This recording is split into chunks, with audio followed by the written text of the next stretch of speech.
ఆదిశంకర్ల వారు కూడా ఒకటి చెప్పారు, ఏకో దేవం దేవకీ పుత్ర ఏవం, ఒకే ఒక్క దేవుడు దేవకీ పుత్రుడైన కృష్ణుడు. ఏకో శాస్త్రం దేవకీ పుత్ర ఏవ గీతం, ఒకే ఒక శాస్త్రం, అది దేవకీ పుత్రుడు చెప్పినటువంటి భగవద్గీత.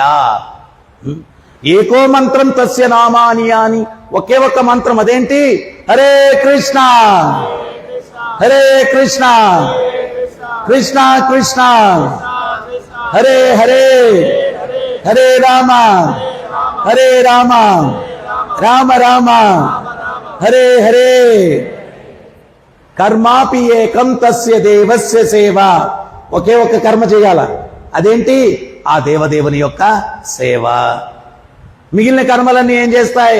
యజ్ఞార్థ కర్మణోన్యత్ర లోకోయం కర్మబంధన తతత్వం కర్మ కౌంతేయ ముక్త సంగ సమాచార. ఏ రకమైనటువంటి యజ్ఞం కూడా అది భగవత్ సంబంధం కాకపోతే నిన్ను ఈ భౌతిక జగత్తులో బంధిస్తుంది. అదే భగవత్ సంబంధమైన కర్మ అయితే భవబంధనాల నుంచి నిన్ను విముక్తుణ్ణి చేస్తుంది. సో మోక్షానికి చేయాల్సిందేంటి? మనం చేసే కర్మ ఆ భగవత్ సంబంధమైన కర్మగా ఉండాలా, భగవత్ సంబంధమైన కర్మగా ఉండాలి. సో అందువల్ల ఎవరన్నా అనుకోకూడదు ఏమని అంటే, అరే పొరపాటున నేను భక్తుడిని అయిపోయాను రా నాయన, పట్టుకునేసారు నన్ను, పట్టుకునేసి ఉదయం 3:30 నుంచి సాయంత్రం 10 గంటల దాకా రాసి రంపాన పెట్టేస్తున్నారు రా నాయన, అయ్య బాబోయ్. కానీ దేవతలు 6వ స్కందంలోనో 7వ స్కందంలో వాళ్ళు చెప్తారు, అహోభాగ్యం అహోభాగ్యం, భరత భూమిలో పుట్టిన వాళ్ళు ఎంత అదృష్టవంతులయ్యా. ఉన్నత లోకాల్లో మేము పుట్టినా కానీ అక్కడ భోగాలు ఎక్కువ, ఆ భగవంతుని పాదపద్మాలు స్మరించే అవకాశం లేదు. ఈ భరత భూమిలో పుట్టిన మానవులు ఎంత అదృష్టవంతులయ్యా, ఆ దేవదేవుని పాదపద్మాలు సేవించి తరించే మహద్భాగ్యాన్ని పొంది ఉన్నారు అని దేవతలు ఈ భరత భూమిలో పుట్టినటువంటి వ్యక్తుల గురించి ప్రశంసిస్తూ ఉన్నారు భాగవతంలో. అంత గొప్ప జన్మ మనం ఎత్తింది. మళ్ళా అదే దేవతలు అంటారు, ఏమంటారంటే, పొరపాటున అరణ్యములో జంతువు అజాగ్రత్తగా సంచరిస్తే వేటగాడి వలలో చిక్కుకుంటుంది. అదే రకంగా ఎంత గొప్ప భరత భూమి అయినా కానీ అజాగ్రత్తగా ఉంటే మాయా అన్నటువంటి వేటగాడి చేతిలో జీవుడు బద్ధుడైపోయి అటువంటి మహద్భాగ్యాన్ని కోల్పోతాడు అని కూడా అదే దేవతలు మళ్ళా చెప్తూ ఉన్నారు. మనం ఈ భక్తి సంఘంలో ఉంటే ఫీల్ అవ్వకూడదు. జనాలకు తెలియదు, ఆ యథార్థం తెలియక ఏమనుకుంటారంటే, నేను బ్రహ్మచారి అయిపోయాను, చాలా కష్టంగా ఉంది జీవితం, పెళ్లి గిల్లి అయ్యింటే చాలా బాగుండే. వెళ్ళి చూడండి అయిన వాళ్ళ సంగతి. ఒక చిన్న ఉదాహరణ ఇస్తాను మీకు. ఒక 2 శవపేటికల్లో శవాలు తీసుకెళ్తున్నారంట. ఆ శవపేటికల వెనకాల కుక్క ఒకటి ఉందంట, దానికి మెల్లో మాలేస్తున్నారంట, తోక ఆడించుకుంటూ పోతుందంట. దాని వెనకాల ఒక పురుషుడు మెల్లో మాలేసుకొని డ్యాన్సులు చేస్తున్నాడంట. వాడి వెనకాల కొన్ని 100 మంది ఉన్నారంట. ఒకడు చూశాడు ఆ దృశ్యం, వాడికి ఏం అర్థం కాలేదు. ఆ మెల్లో మాలేసుకొని డ్యాన్సులు వేసే వాడి దగ్గరికి వెళ్ళిపోయి, అరే ఆ శవపేటికల్లో ఎవరున్నారు అన్నాడంట. వాడు,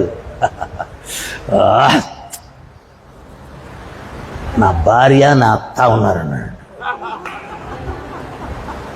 ఎట చచ్చిపోయారు వాళ్ళు అన్నాడంట. ఈ కుక్క చంపేసింది అన్నాడంట. అప్పుడు వాడు అన్నాడంట, ఆ కుక్క నాకు ఇస్తావా అన్నాడంట. వెనకాల జనాలు క్యూ ఉంది కదా, వాళ్ళందరినీ చూపించి వాళ్ళ వెనకాల పోయి నిలబడ్డు అన్నాడంట. వాడు ఎంత హెరాస్మెంట్కి లోనయ్యి ఉంటే వాళ్ళు పోయారంటే ఏడవాల్సింది పోయి మెల్లో మాలేసుకొని అని చెప్పి డాన్స్ చేస్తున్నాడంటే దాన్ని బట్టి అర్థం చేసుకోవాలా, ఆ లైఫ్ నాయనా వద్దురా బాబు, హ్యాపీగా ఉన్నారు, ఆనందంగా గడిపోయినరా జీవితం, కళ్ళు మూసుకొని కృష్ణారామ అనేస్తే అయిపోద్ది, బకెట్ దాన్ని వేస్తాం, వెళ్ళిపోతాం వైకుంఠానికి. ఇవన్నీ పడాలన్నా చెప్పండి. ఇంత అద్భుతమైన వాతావరణం, ఉదయంతో బాలభోగి దగ్గర నుంచి, రాజభోగి దగ్గర నుంచి, శేనుభోగి దగ్గర నుంచి హ్యాపీగా ఎంజాయ్ చేస్తూ ఇంత కీర్తనలో లాగా డాన్సులు చేసుకుంటూ ఆనందంగా గడిపేసేందు పోనిచ్చి మళ్ళా పొరపాటున కాలట్టేశారనుకో ఆ కుక్క అందరికీ దొరకదో మళ్ళా చెప్పండి. వాడి అదృష్టం, వాడికి ఆ కుక్క దొరికింది కాబట్టి వాడు ఏదో బయటపడిపోయాడు ఆ హెరాస్మెంట్ నుంచి. మనందరికీ ఆ కుక్క దొరకదో ఏంటి పరిస్థితి చెప్పండి. అందుకని పెద్దలు ఏం చెప్పారంటే, నది ఆవలి కట్టున పచ్చగా ఉందండి, దగ్గరికి వెళ్తే కానీ తెలియదు. ఇది కూడా అంతే. అయితే పెద్దోళ్ళు కొంతమంది చెప్పారు, వద్దురా నాయనా అన్నారు, ఇనియాల అబ్బాయి లేదు నేను పర్సనల్గా చూస్తాను, నీ ఇష్టం. దానికి కూడా ప్రభుపాదులు వారు చెప్పారు, 3 types ఆఫ్ ఇంటెలిజెంట్ పీపుల్ అన్నారు. ఫస్ట్ క్లాస్ ఇంటెలిజెంట్ ఫెలో ఎవరంటే, మంటల్లో చేయి పెట్టద్దురా అంటే వాడు వినేసి పెట్టడంట. సెకండ్ క్లాస్ ఇంటెలిజెంట్ ఫెలో ఎవరు అంటే, వీడు నా మీద అసూయతో పెట్టద్దంటున్నాడు, పెడితే బంగారు కంకణం వచ్చేస్తేమో పెడతాడు. వస్తుంది కంకణం కాదు, బొబ్బ. కాల్చుకున్న తర్వాత అమ్మో ఇంకొద్దు అనుకుంటాడు. వీడు second class intelligent fellow. Third class intelligent fellow ఎవడంటే, ఒక చెయ్యి పెట్టేసి బొబ్బలు వచ్చేసిన తర్వాత, ఈ చెయ్యికి ఎట్ట అయింది కానీ ఈ చెయ్యికి బ్రహ్మాండంగా ఉంటుంది, ఇది కూడా పెడతాం. Third class intelligent fellow. మహానుభావుడు ప్రభుపాదుల వారు ఆయన యొక్క గ్రంథాల్లో ఈ ప్రపంచాన్ని, ఈ భౌతిక జగత్తుని అందంగా అలంకరిస్తారన్నమాట. ఒక బొమ్మకు మంచి పట్టు చీర కట్టి అట్టగట్టి ఆభరణాలని అందంగా ఈ ప్రపంచం అలంకరింపబడి ఉంటుంది. కానీ దాన్ని చూస్తే అయిపోయింది కథ. కానీ ప్రభుపాదుల వారు దాన్ని ఒలిచేసి చూపించారు, ఇదిరా ఈ ప్రపంచం నాయన, దీంట్లో ఏమీ లేదు అని చెప్పి ఆ బయట అలంకరణ అంతా ఒలిచేసి ఈ యొక్క శాస్త్రాలు ఆయన చూపించాడు, యథార్థంగా చూపించాడు. అందుకనే ఆయన భగవద్గీత మీద భగవద్గీత యథాతథం అని ఉంటుంది అనమాట. యథార్థంగా చూపించాడు. ఈ బయట తళుకులు బెళుకులు చూసి నువ్వు మోహానికి గురి అవ్వద్దు. ఏం లేదు అదంతా.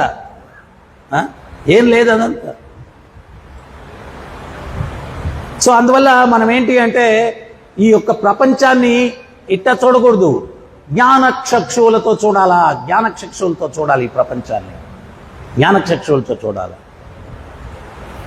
సో నిత్యం భాగవత సేవయాం, ఊరికనే చెప్పలేదు నిత్యం భాగవత సేవయాం. మనం రోజు వినంగా ఇప్పటికి కూడా ఇంకా లాగుతూ ఉంది, ఒక కాలు అటు ఒక కాలు ఇటు. భగవంతుడి పేరు అట్లా వాడకూడదు. కానీ చాలా మంది జనసామాన్యంలో ఏమంటారంటే గోపి అంటారు. అంటే ఏంది, గోడ మీద పిల్లి. మనం కూడా అట్టే ఉంది. ఒక కాలేమో హరే కృష్ణ ల్యాండ్లో, ఇంకో కాలేమో బయట, ఇట్టా ఉన్నాం. వద్దు, ఒక సైడ్కి ఆనందాంబుది వర్ధనం ప్రతిపదం పూర్ణామృత స్వాదనం. ఈ యొక్క సంకీర్తన ఉద్యమంలో ఎవరైతే భాగస్వాములు అవుతారో, ఆనందాంబుది వర్ధనం, ప్రతి అడుగులో కూడా పూర్ణ అమృతాన్ని సేవిస్తే ఎంత ఆనందాన్ని వాళ్ళు అనుభూతి చెందుతారో అటువంటి ఆనందం ఈ యొక్క మార్గంలో ఉంది అని చెప్పారు. ఈ మార్గంలో ఉంది అని చెప్పారు. మేము ఒకసారి యాత్ర కండక్ట్ చేశాం. యాత్ర కండక్ట్ చేస్తే ప్రభు ఒక బస్సులో ఉన్నారు, మాతాజీ ఒక బస్సులో ఉన్నారు. ఆ ప్రభు ఉన్న బస్సులో నేను కూడా కూర్చోన్నా. ఇంకో ప్రభు ఆ ప్రభుని అన్నారు, ఏంటి ప్రభు మీ మాతాజీ ఆ బస్సులో ఉంటే మీరు ఈ బస్సులో ఉన్నారు ఏంటి ప్రభు అన్నాడు. ఆయనకి ఎంత, ఏమయ్యా యాత్రలో ఉన్న ప్రశాంతంగా నన్ను బతకనివ్వంటాయా అన్నాడు. యాత్రలో ఉన్న నన్ను ప్రశాంతంగా బతకనివ్వంటాయా. See very meaning matter and spirit. Matter అంటే డిటారియేషన్, భౌతికం, ఆది అంతములు ఉండేది భౌతికం, ఆది అంతములు లేనటువంటిది ఆధ్యాత్మికం. ఆధ్యాత్మికంలో ఆనందం అట్లా పెరుగుతూ ఉంటుంది. భౌతికంలో ఏంటి అంటే ప్రహ్లాదుడు చెప్పినట్టుగా పునశ్చర్విత చర్వినానాం. చెరుగడ మొదట్లో నవిలితే తీగా ఉంటుంది, నవలంగా రసం పోద్ది. భౌతిక జగత్తు మొదట్లో తీగా ఉంటుంది, తర్వాత రసమే ఉండదు. అందుకని మనం ఏంటి అంటే ఈ ప్రాపంచిక బాహ్యమైనటువంటి అలంకరణలు చూసి అబ్బో ఏదో ఉంది అనుకోవద్దు. చేపను పడ్డానికి ఏం చేస్తారు, ఎరేస్తారు. అది ఆ ఎర్ర తిందామని చెప్పి పోయి పట్టుకుంటే కాలం పట్టుకుంటుంది. మన గోడౌన్లో ఎలుకలు నెట్ట పడతాం, మిరపకాయ బజ్జీ పెడతాం బోన్లో, అది ఆ మిరపకాయ బజ్జీ కోసం వచ్చేది చిక్కుపోద్ది. ఈ జీవుణ్ణి కూడా బంధించడానికి ఈ రంగుల ప్రపంచం అట్లాగా ఉంది. ఆ రంగుల వెనకాల ఉన్న సత్యాన్ని తెలుసుకున్నాడు ఉద్ధరింపబడతాడు. ఆ రంగే సూపర్ అనుకున్నాడు ఈ ఎలుకలాగా ఈ చేపలాగా బంధింపబడతాడు. చేప పరిస్థితి ఏమైంది? బంధింపబడితే అంటే ఏమైంది? చేప పరిస్థితి, ఎలుక పరిస్థితి ఏమైంది? చంపేస్తారు. అదే అవుద్ది మన పరిస్థితి కూడా. అందుకని మనం ఏంటి అంటే నిత్యం భాగవతాన్ని శ్రవణం చేస్తూ ఈ యొక్క యథార్థమైన సత్యాల్ని తెలుసుకుంటూ ఆ భగవంతుణ్ణి ఎల్లవేళలా వేడుకుంటూ, స్వామి ఈ మోహంలో నన్ను పడేయద్దు, దయచేసి మీ యొక్క ఆశీస్సులుంటే, మీ యొక్క అనుగ్రహం ఉంటే నేను ఈ మోహానికి గురి అవ్వకుండా. హరే కృష్ణ మంత్రానికి అర్థమే అది. నేను ఈ యొక్క మాయ సేవలో అనాదిగా బంధింపబడ్డాను స్వామి, నన్ను ఆ మాయ సేవ నుంచి విముక్తిని చేసి నీ సేవలో కైంకర్యమయ్యేటట్టుగా నన్ను అనుగ్రహించు. ఎందుకని సీరియస్గా జపం చేయాలా? ఎందుకని సీరియస్గా జపం చేయాలా అంటే, అటెంటివ్గా ఎందుకని జపం చేయాలా అంటే, మీకు ఎవరి దగ్గరికైనా ఉద్యోగం కావాలనుకోండి, ఆయన టాయిలెట్కో ఎడకో పోతా ఉంటాడు. ఏం సారో ఉద్యోగం ఇచ్చుకుంటావా నాకు అంటే ఇస్తాడా? ఆయన ఆఫీస్లోకి వెళ్ళి చాలా సీరియస్గా, సార్ ప్లీజ్ సార్ నాకు ఉద్యోగం ఇవ్వండి సార్, ఇట్ట అడిగితే ఉద్యోగం ఇస్తాడు. ఆయన ఏదో టాయిలెట్కి వెళ్ళేటప్పుడు లేకపోతే ఇంకో పని చేసేటప్పుడు పోయే ఉద్యోగం ఇచ్చుకుంటావా ఏంటి? క్యాజువల్ జపం అది. సీరియస్ జపం ఏంటి అంటే మాల పట్టుకొని ఏడవాల, స్వామి ఎన్నో జన్మలుగా నేను నిన్ను నిర్లక్ష్యం చేయడం వల్ల ఈ మాయ యొక్క ప్రభావానికి లోబడి ఆ బ్రహ్మ భూనాన్లోకో, బ్రహ్మలోకం నుంచి పాతాళలోకం దాకా ఫుట్బాల్ తంతే ప్రభుపాదులు అని చెప్తారు.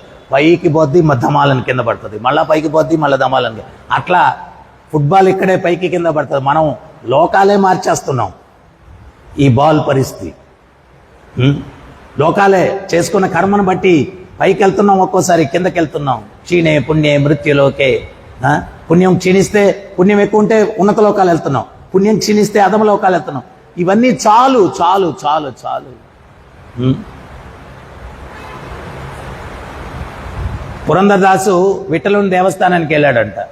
ఉదయంతో లేచి తన శిష్యుడిని అడిగాడంట, నాయన వేణీళ్ళు తీసుకురా అన్నాడంట.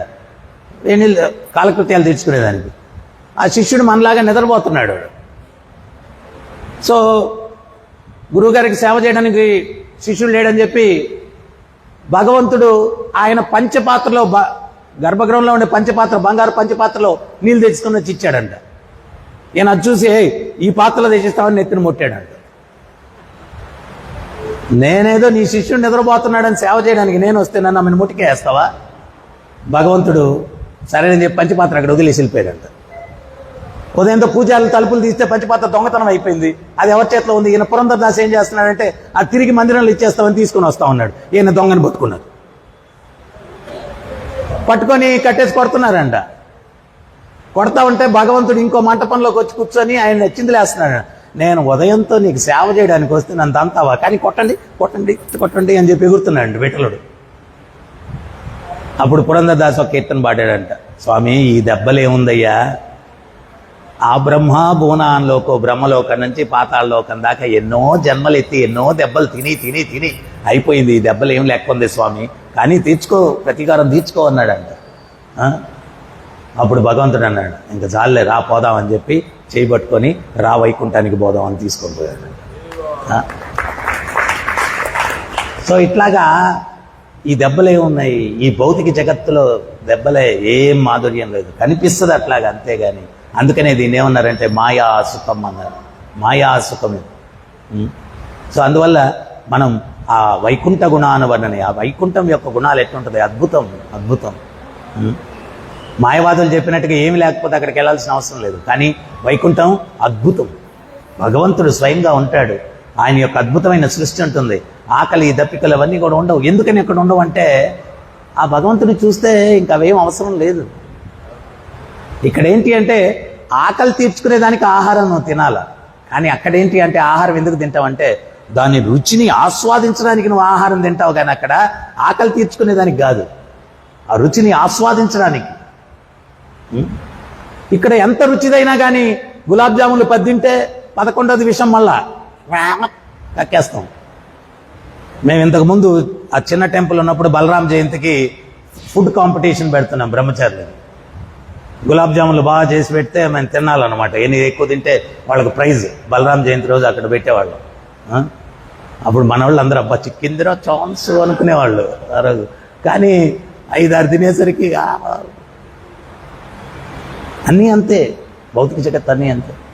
సో అందువల్ల మనం చేసే నామం కానీ, చేసే సేవ కానీ, చేసే శ్రవణం కానీ ఆ ముక్తి ప్రదాత అయినటువంటి ముకుందుని పాదపద్మాల పట్ల ఆకర్షణ పెంపొందించుకునే దానికోసం చేయాలా. ఆ ఆకర్షణ కలగట్లేదు అంటే దానికోసం తప్పించాలా. చిన్నపిల్లవాడు ఏ రకంగా ఏదైనా ఒక వస్తువుకు ఆకర్షితుడై అమ్మ అది నాకు కావాలంటే ఆ తల్లిదండ్రులు అది ఇవ్వకపోతే వాడు ఇంకా కింద పడి దొల్లాడుతాడు, నాకు కావాలా. వాడు తల నేలకేసి కొట్టేసుకుంటాడు. రకరకాలు వాడి విన్యాసాలు చూస్తే ఇంక వాళ్ళు వద్దురనైనా వీడికి ఇచ్చేయాలని. అట్లా భగవంతుడు మనకి ఇచ్చేయాల భక్తి అనేటట్టుగా ఆయన్ని మనం ప్రాధేయపడాలా. ఇచ్చేయాలి వీడికి భక్తి, అంత తప్పిస్తున్నాడు. అది లభించనంత వరకు కూడా మనం అపజయమే ఈ మార్గంలోకి వచ్చి. ప్రభుపాదులు వారు ఇంకోటి చెప్తారు, నువ్వు ఆధ్యాత్మిక ఉన్నతిని సాధించడానికి ఆధ్యాత్మిక జీవితంలోకి వచ్చి మధ్యలోనే నువ్వు దాన్ని సాధించలేక వదిలేస్తే అదేమవుతుంది అంటే స్పిరిచువల్ సూసైడ్ అన్నారు ప్రభుపాదులు. ఆధ్యాత్మిక ఆత్మహత్య అది మధ్యలో వదిలేస్తే. సో అందుకని చెప్పి మనం ఏంటి అంటే స్వామి నిన్ను చేరుకునేటువంటి ఆ అల్ప సంఖ్యలో నేను కూడా ఒకటిగా ఉండాలా, నన్ను అనుగ్రహించు అని ఏదో ఆ మాయ సేవ నుంచి మీ సేవలో నిమగ్నం అవ్వాలని క్యాజువల్ కృష్ణ మీ సేవలో నన్ను పెట్టుకో, ఒక్కటి కొడితే ఎక్కడ ఉంటామో తెలియదు ఓవర్ యాక్షన్ చేస్తే. అందుకని వినమ్రతతోటి ఆ భగవంతుని వేడుకొని మనం ఆయన సేవలో కైంకర్యం అవడానికి ప్రయత్నించడానికి ఆ ఆధ్యాత్మిక జగత్తు యొక్క గుణాలు ఎంత గొప్పగా ఉంటాయని తెలుసుకుంటే అప్పుడు అక్కడికి వెళ్ళాలన్నటువంటి సంకల్పం మనలో బలంగా కలుగుతుంది. సో అందుకని అవి తెలుసుకునేదానికి మనం ప్రయత్నం చేయాలా. ఈరోజు వినాయక చవితి. విఘ్నాలు పోవాలంటే ఆ వినాయకుడిని కూడా ప్రార్థించాలి మనం. స్వామి కృష్ణ భక్తిలో ఏ రకమైన ఆటంకాలు లేకుండా నన్ను అనుగ్రహించు అని చెప్పి. ఎందువల్ల అంటే మన మహాభారతం ఇవన్నీ కూడా స్వయంగా ఆయనే రాశాడు. ఇదంతా కూడా వాసుదేవ కుటుంబంలో ఫ్యామిలీ మెంబర్స్ వీళ్ళందరూ కూడా దేవి దేవతలు అందరూ కూడా. మనం మళ్ళీ వాళ్ళ గొడవలు పెట్టకూడదు. మనం ఆయన ఎక్కువ ఆయన తక్కువ అది ఇది అవన్నీ అవసరం లేదు. ఆ వాసుదేవ కుటుంబంలో ఆ కుటుంబం హెడ్ ఎవరు అంటే తద్విష్ణోర్ పరమం పదం కృష్ణస్తు భగవాను స్వయం. శాస్త్రం క్లారిటీ ఇస్తుంది. తద్విష్ణోర్ పరమం పదం, పరమపదం ఎవరు అంటే విష్ణువే. ఆ భగవానుడెవడు? కృష్ణస్తు భగవాను స్వయం. ఆ కృష్ణుడే భగవంతుడు. వాళ్ళందరూ ఇంకా దాంట్లో ఫ్యామిలీ మెంబర్స్ అన్నారు. పెద్ద ఆయన వచ్చి ఆయనే. సో అవగాహనతోటి ప్రతి ఒక్కరి యొక్క ఆశీస్సులు. కృష్ణరాజ కవిరాజ్ గోస్వామి చైతన్య చరితామృతం రాసేదానికి ముందు ఆయన ఒక స్టేట్మెంట్ ఇస్తాడు. అది ఎప్పుడు మనసులో పెట్టుకోవాలి. మనం ఏంటి అంటే ఈ ఉన్నతమైన భక్తుడు ఆయన బ్లెస్సింగ్స్ ఉంటే చాలు, ఏం ఉండకూడదు అటు కాదు. ఆయన ఏమంటారంటే వివిధ స్థాయిల్లో ఉన్నటువంటి వైష్ణవులందరి యొక్క ఆశీస్సులు నాకుంటే ఈ యొక్క చైతన్య చరితామృతం అన్నటువంటి కావ్యాన్ని సంపూర్ణంగా నేను రాసేదానికి అవకాశం ఉంటుంది. అందరూ వైష్ణవుల యొక్క ఆశీస్సులు నాకు కావాలా. మనకు కూడా అందరూ దేవీ దేవతలు, అందరూ వైష్ణవులు, సర్వజీవుల యొక్క ఆశీస్సులు మనకున్నప్పుడే కృష్ణుని యొక్క ఆశీస్సుల్ని మనం పొందేదానికి అవకాశం ఉంది. ఎవరిని? సామాన్యమైన మానవుల్ని కూడా మనం హట్ చేయకూడదు. ఎందువల్లంటే ఎందుకు వచ్చింది అనవసరంగా. ప్రతిదానికి కర్మ. సో అందుకని ఎవరిని నొప్పించకుండా మనం మన జీవితాన్ని గడపడానికి ప్రయత్నం చేయాలా. అది ఆ ఆర్ట్ ఆఫ్ లివింగ్ అన్నటువంటిది జస్ట్ కృష్ణ చైతన్య ఉద్యమ జీవిత విధానంలోనే ఆ ఆర్ట్ ఉందన్నమాట. దాన్ని మనం అనుసరిస్తే నువ్వు ప్రత్యేకంగా ఆ ఆర్ట్ ఏదో పోయి ఎక్కడో ట్యూషన్ చేయించుకోవాల్సిన అవసరం లేదు. ఈ కృష్ణ కాన్షియస్ వే, కృష్ణ చైతన్య జీవిత విధానం, దాన్ని మనం అనుసరిస్తే చాలు మన జీవితం ధన్యమైపోతుంది. సో అందువల్ల మనం ఎవ్వరం కూడా ఫీల్ అవ్వడానికి లేదు. ఏమని అంటే ఒరే పొరపాటున నన్ను పట్టేసుకున్నారు. ఎట్లా వచ్చినా కొండ మీదకి ఏదో ఇంట్లో అలిగి వచ్చేసినా, లేకపోతే జ్ఞానం తెలిసి వచ్చినా తెలియకొచ్చినా, ఒకసారి వాడు లోపల అడుగు పెట్టాడు అంటే ఒక రోజున్నా ఆడేదో అదృష్టం చేసుకున్నాడు, ఏదో జన్మలో సుకృతి చేసుకున్నాడు, సామాన్యం కాదు. సో అందువల్ల ఇది దొరకున ఇటువంటి భాగ్యం, భక్తి మార్గం దొరకడమే దుర్లభం. సో అందువల్ల మనం దాన్ని సద్వినియోగం చేసుకునేదానికి ప్రయత్నం చేయాలా. హరే కృష్ణ.